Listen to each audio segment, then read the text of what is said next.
Hello friends, welcome to the platform of Darshanik IAS. This is Akshay Kadam.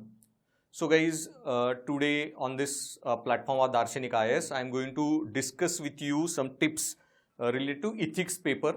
Okay, some strategies or some do's, don'ts that you need to follow while answering this ethics paper.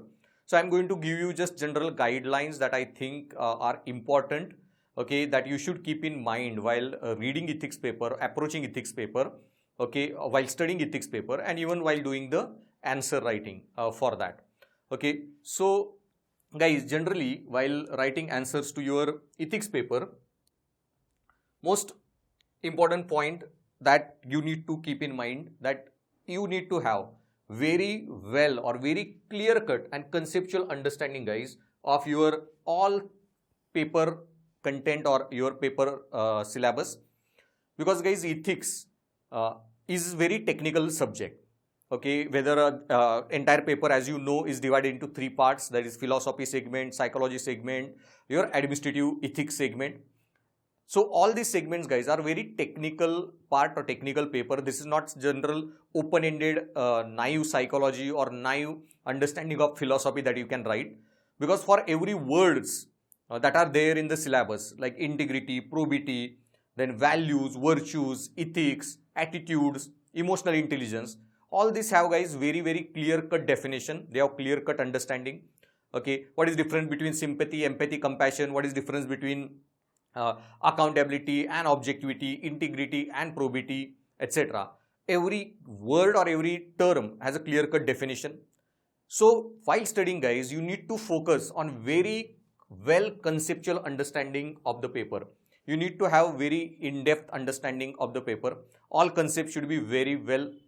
You need to read theoretically, understand difference between wisdom and knowledge, virtue and morality, or ethics and morality, etc. Okay, then you need to understand conceptually what is the difference between deontology and consequentialism ethics, or rights ethics, what is their core idea. Or there are terms like deontological ethics, categorical imperative, act consequentialism, rule consequentialism, etc. You need to have very well understanding of you need to understand all these terms. Okay, so my first guideline is, guys, don't just read open-ended, don't read naive psychology. Try to have very well or in-depth conceptual understanding of all these terms. Okay, and when you will start writing answer, guys, this conceptual clarity should reflect in your answers. When you write answer, your answer should be like philosopher writing the answer. Everywhere, like if UPSC asks, what do you understand by term virtue or define virtue? Okay, and which virtues are relevant in the day-to-day administration. So guys, definition of virtue, okay, you should be having, like according to Aristotle, virtues are moral principles discovered by reason, acquired by practice in a community of character. So clear-cut definition. What do you understand by virtues? So what is ethics? What is morality? So there are clear-cut definitions, there are clear-cut terms, and these definitions are given by those philosophers, thinkers. Okay, so you need to use their definitions in your answer. And when you start doing that, and how one philosopher's argument is different than second philosopher, if you understand their comparative analysis, then it will be very easy for you to deal or approach this issue, approach these terms. And there are a lot of such terms, even in administrative ethics, even in psychology paper. What is stereotype? What is prejudice? What is the difference between the two? What is the similarity between the two? Okay, what is IQ? What is EQ? Etc. So all these, guys, terms, when you will study with extreme conceptual clarity. Don't read any in a naive format. Okay, whatever answer you will write should be backed by core theories, and this theoretical understanding should reflect in your answer writing. Okay, now when I will discuss this all these terms in ethics, I will in my ethics class. Okay, so on my platform of Darshanik IAS, I will be launching ethics class in my app, and in that, guys, app recordings. Okay, there my core focus of my lectures or discussion will be to have a conceptual discussion, conceptual understanding of the ethics paper.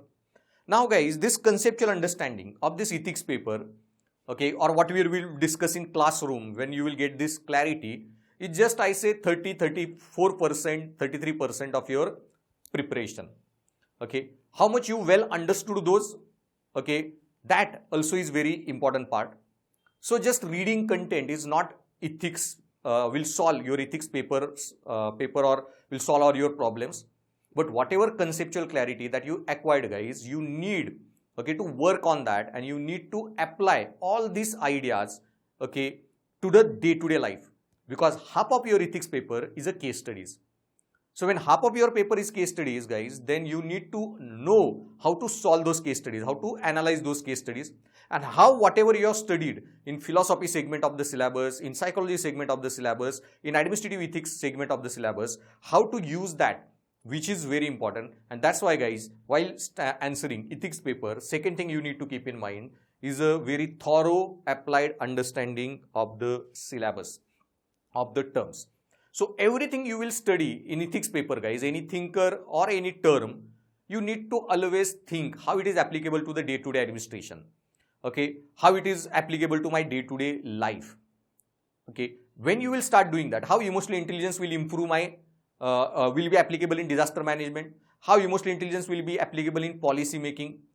From that perspective, when we will start studying, okay, what virtues will be more important in administration, which virtues are more important in day-to-day life, or if you read any newspaper article, okay, any incident that had happened, then it should come to your mind, it should click very fast, okay, that which topic of ethics paper, okay, this issue debates about or is concerned with. So this kind of, guys, conceptual clarity ke baad, what comes is the applied understanding. And this applied understanding, developing that applied understanding, guys, is task, okay, that you need to learn in my classes. And again, not only learn in my classes, you need to develop, okay, extremely this applied understanding, and whatever concepts that we will be studying in the classroom, you should be able to apply them to the day-to-day life, to the day-to-day situations, or whenever you are reading any newspaper article, कोई example है वहाँ पे, कोई incident है, you should keep in mind how I can use this example, incident, in my answer writing. And once you have this very good applied understanding, which will come with the very good conceptual understanding, then it will be very easy journey for you, even for ethics paper or even philosophy essay paper. You will be able to do very well. You will be able to do it good. So in our classrooms, guys, more focus will be on this applied understanding. Then uske baad, guys, while answering or dealing with ethics paper, another important thing you need to keep in mind is this focus should be on value loaded terminologies. Okay, you need to focus on value loaded terminologies. And what I mean by value loaded terminologies, guys, see, if you go through my all ethics notes that I will provide you in my class, in those notes, guys, if you analyze entire syllabus and study all this content that I will give you, then you will come across around 300 terms, okay, different terms in our content discussion, like terms like ethics, morality, virtues, attitude, values, stereotype, prejudice, ethical competence, ethical infrastructure, integrity, probity, objectivity, okay, 8 E's of governance, economy, efficiency, effectiveness, ethos, ethics, equality, equity, engagement. Then, for example, Gandhian ethics, when we will study, there are 7 social sins idea advocated by Gandhi, okay, that is science without humanities, social sin, politics without principle, knowledge without character. So such a lot of terms are there. When you will study philosophy segment, then you will come across terms like act consequentialism, rule consequentialism, categorical imperative, principle of universality, okay, prudence, justice, courage, temperance, stoicism, okay, epicureanism. So all these technical terms, guys, pratitya samutpad of Buddhism, then anekantvad or relativism of Jainism, then moral relativism, moral objectivism, moral subjectivism, moral universalism. Okay, all these such a core terms, guys. If you analyze all the notes or if you go through the content properly, then you will come across, okay, around 300 such a value loaded terminologies, roughly plus minus. Okay, then we'll go to attitude chapter, value system chapter. Then in attitude, how attitude form, how to change attitude. There are almost 11-12 theories where you will get a lot of core terms like operant conditioning, classical conditioning, role modeling, cognitive dissonance theory, okay, theories of persuasive communication, fear appeal, emotional appeal, rational appeal, all such terms, guys. I will give you around 300 terms, the list of the 300 core value loaded terms, And what you need to do, guys, that use these value loaded terms as much as you can in your answer writing. उसके दो advantages है, guys. First, most important advantage, if you use value loaded term in your answer, then it will give the examiner edge that he is not the person who has studied philosophy in naive manner. Okay, he is not some WhatsApp graduate debating this naive philosophy, psychology or issues of administration. He is the person who is well read, who is well studied. He knows thinker, he understands this term, he understands their meaning. And that's why this value loaded terminology, guys, is a very important point or very important factor. So after value loaded terminologies, guys, the second advantage, not only it will give your answers the technical edge, it will improve your impression, it will improve the quality of your answer, okay, tremendously. But not only that, guys, along with this value loaded terminologies, the second thing you need to do, okay, advantage it has, that time management. And that's my next point, okay, where I will discuss that in detail. But right now you need to understand that if you use this core terminologies, value loaded terms as much as in your answer, then you will be able to write your answers in a very concise manner. Okay, your word length will get reduced. And in short, in brief, okay, you will be able to explain lot of things using those terms. Okay, and these terms will be definitive enough. These terms will explain the entire concept. And that's why then your word limit will get reduced. You will be able to save the words, and that will help you in the time management or completing your ethics paper very well. So whenever you will study ethics paper, guys, okay, make a separate list of such a value loaded terminologies, and you should come up with your own terms also that you can point out from the syllabus. Many terms I will also give you in the classroom discussion. I have one PDF where I have segregated this all value loaded terms. You can use that PDF, all these terms, and make your own list also, and try to mug that list multiple times or continuously. So all these terms should come to your mind in a flash second. So as just you read any question of ethics paper, you read any case study, okay, suddenly this core term should start coming to your mind. Okay, in this case study, I will use this 8-10 terms, and that should happen very fast. And once you start or able to do this, then you will be able to answer your ethics paper in a very well manner. And this value loaded terms will give a qualitative edge to your answer. Your answer will be like a thinker has written the answer. So guys, now when you will have the list of these 300 value loaded terms, okay, these core terminologies, the next task what you need to do is, whenever you read any case study, any question, all you have to do is scan these all 300 value loaded terms, okay, through your mind, and you have to just think which 8-10 terms out of those 300 I can use in my answers. And you just have to throw these 8-10 terms in your answer, link these 8-10 terms with your answer, with your case study, and that's all you have to do, guys. 7 case studies are there, 8-10 terms in every case study, okay, you will get then very good marks. Okay, this each term is a core content of your answer. And that's why, guys, while preparing for ethics paper or ethics answer writing, you need to be focusing on this value loaded terminologies tremendously.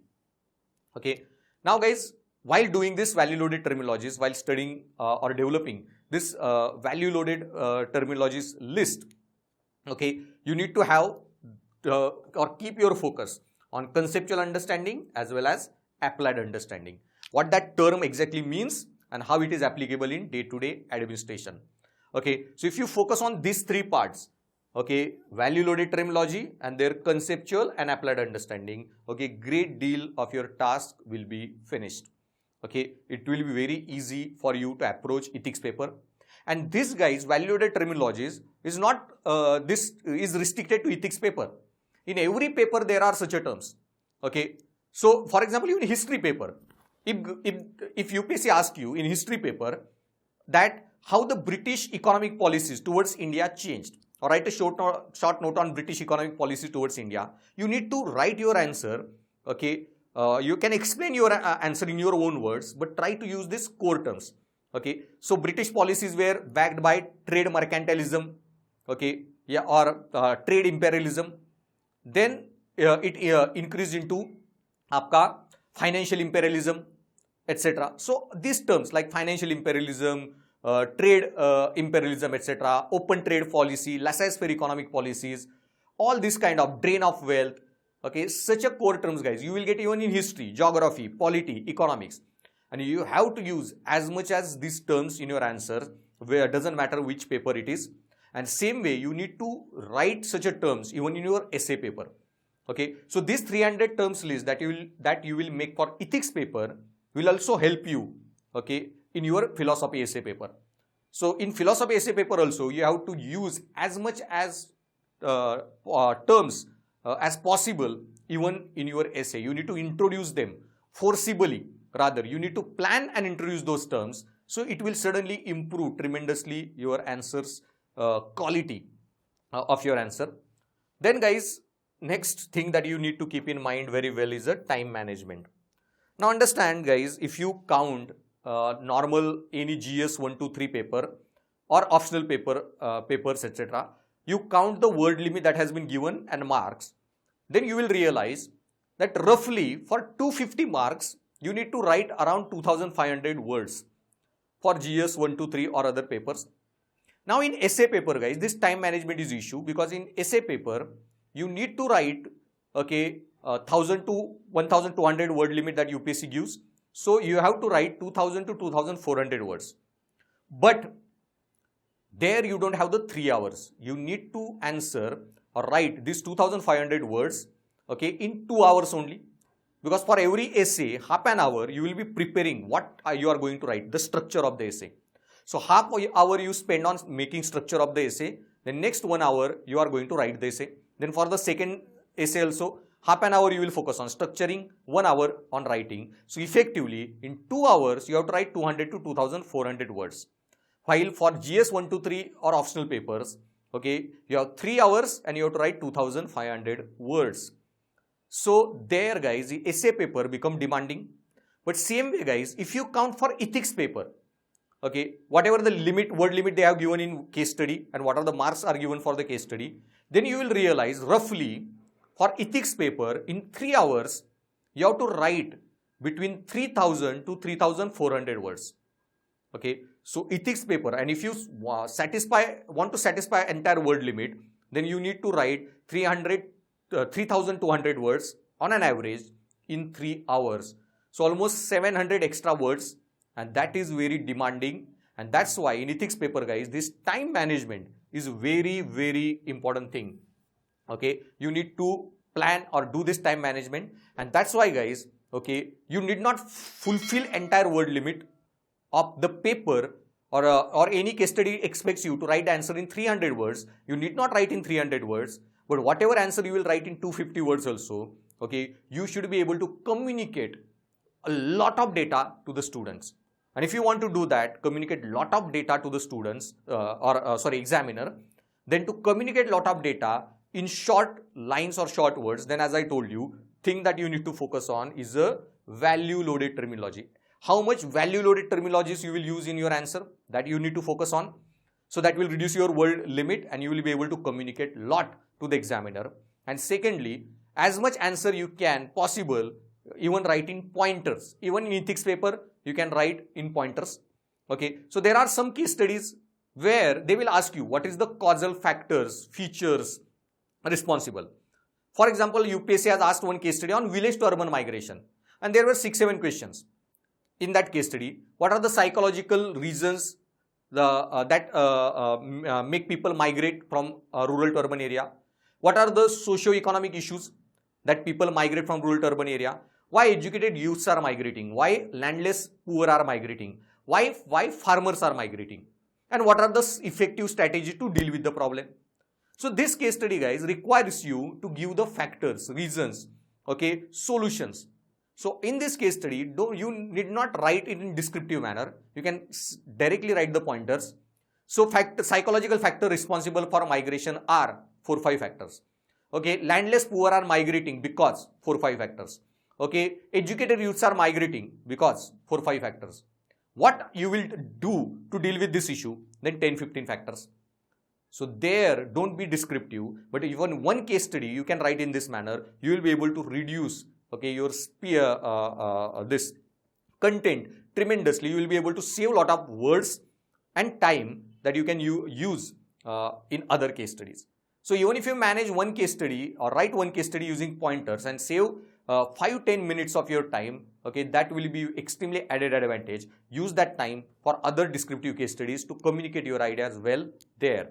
So these kind of strategies, guys, you need to develop for time management, and I will give you a lot of such strategies in my classroom teaching there. So guys, time management is a crucial aspect, because I have seen many students, guys, contact me after the paper that sir एक case study नहीं हो पाया, 2 case study नहीं हो पाए, या एक case study छूट गया, 2 क्वेश्चन छूट गए, etc. But guys, these excuses are of no use.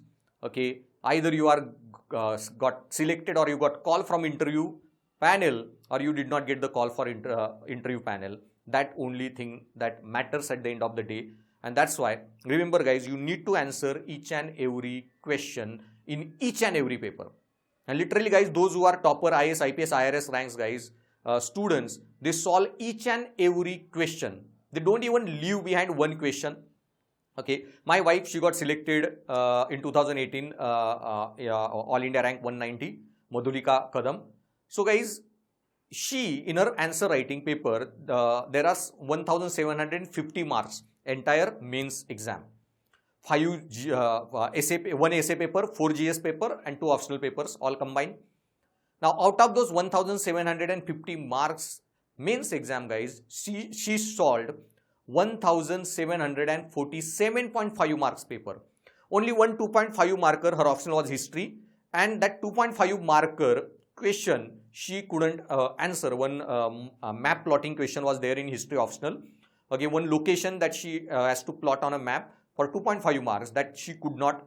But other than that, guys, she solved entire paper. Okay, and that is very, very important, because if you are not solving or answering one question in each paper, okay, then you are not answering in 6 papers 6 questions, where by writing the answers you could get 45 marks. Okay, then you are creating a gap of 30-40 marks, which will be impossible to cover, okay, separately. And that's why, guys, there is one fundamental strategy in UPSC. You need to answer each and every question at any cost. Okay, even if you don't know the answer, you need to generate the answer. Now, how to generate the answer even if you don't know? Okay, some strategies or techniques or tips I will give you in our classroom discussion, classroom study. You can use those tips while answering your answer of GS 1 to 3 or even optional papers. Okay, because these are general studies tips. Okay, you can use them in ethics paper, or you can use them even in your other GS papers. So you need to use such a strategies or plan properly, that what I can write in the question, even if I don't know the answer, how can I generate the answer? And by doing this, you need to answer all questions of all papers. Okay, and for this, guys, you need this, then important thing, time management. Okay, and covering entire or all papers or all questions. And this, guys, even in ethics is very, very important, because ethics paper demands lot of word length or lot of answer writing. Then next, guys, examples to quote. Now, in most of the ethics questions, there in especially section A, they will have one word mentioned directly, that illustrate with an suitable example. Okay, or justify with examples. Many such questions come. They directly ask you to illustrate, justify with the help of example.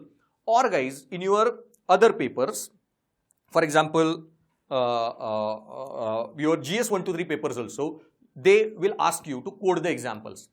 But in ethics, that quoting examples is very important part.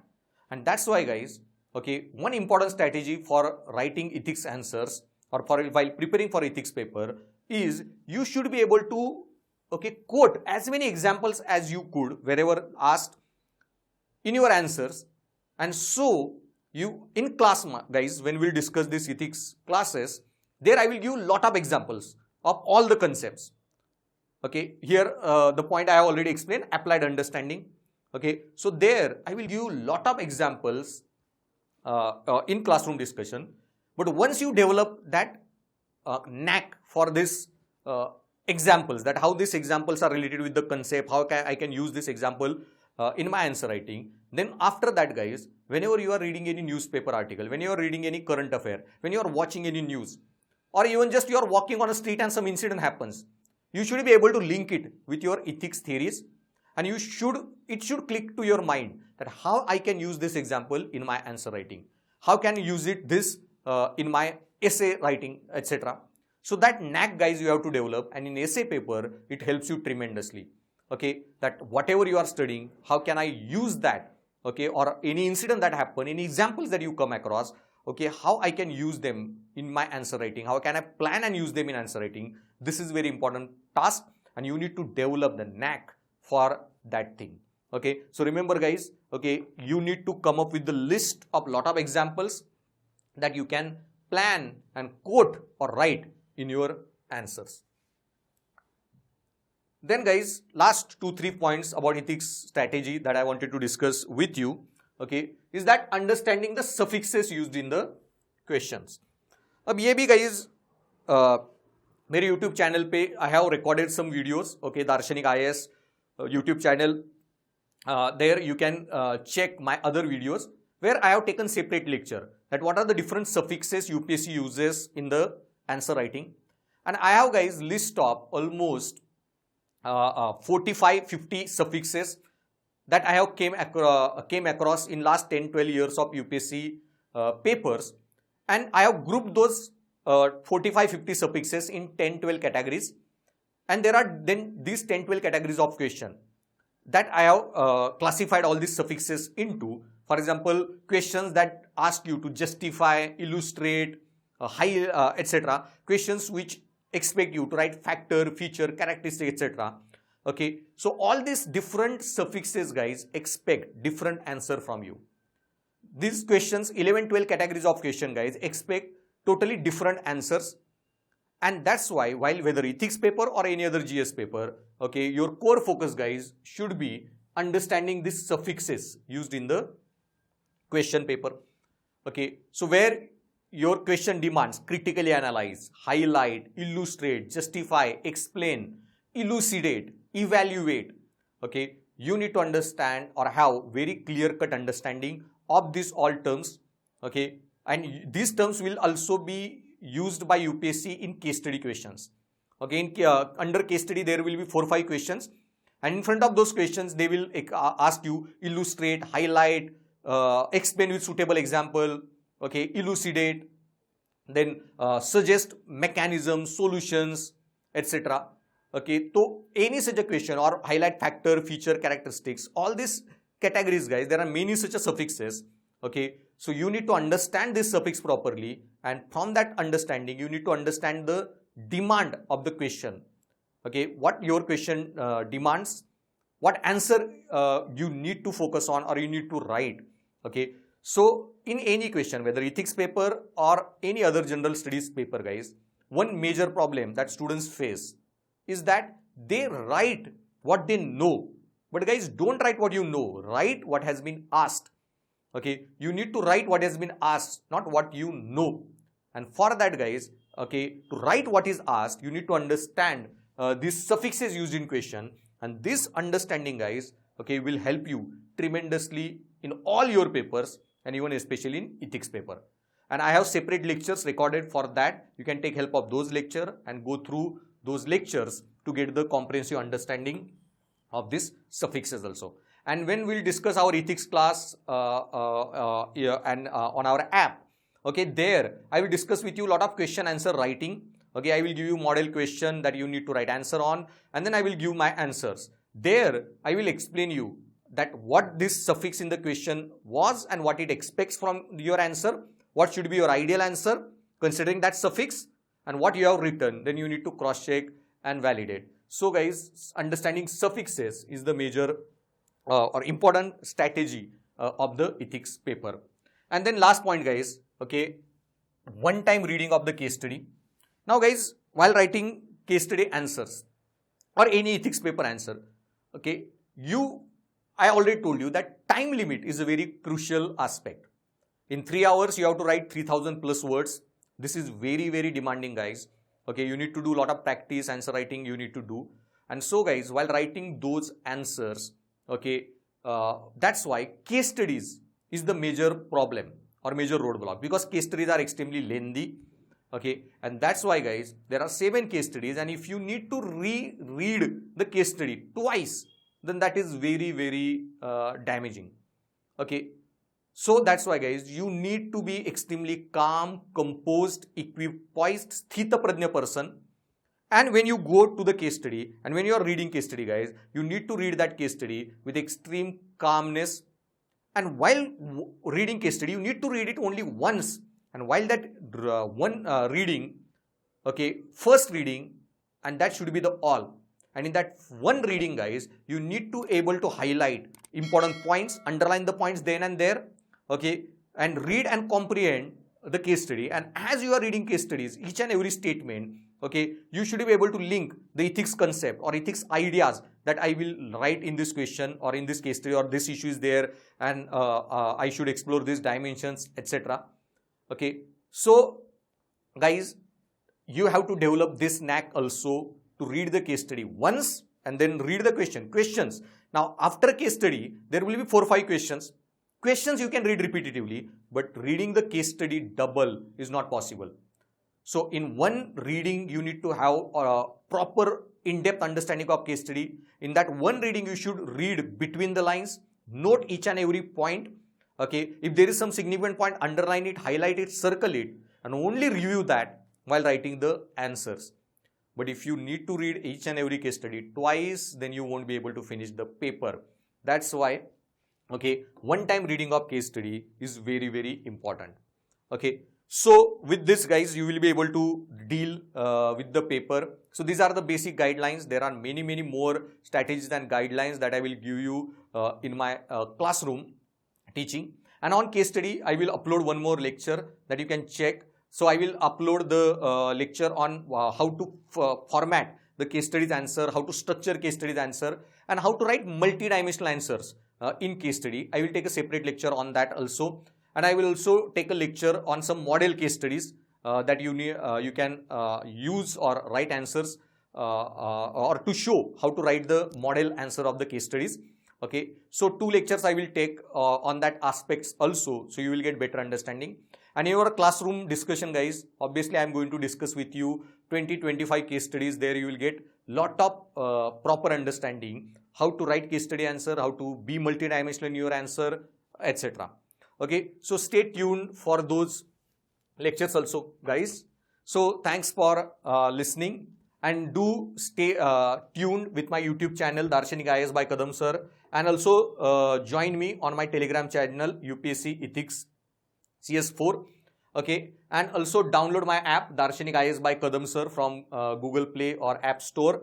Okay, and there I will be launching the essay classes, ethics classes, and even some test series classes, etc. So stay tuned for there. So thanks for listening guys.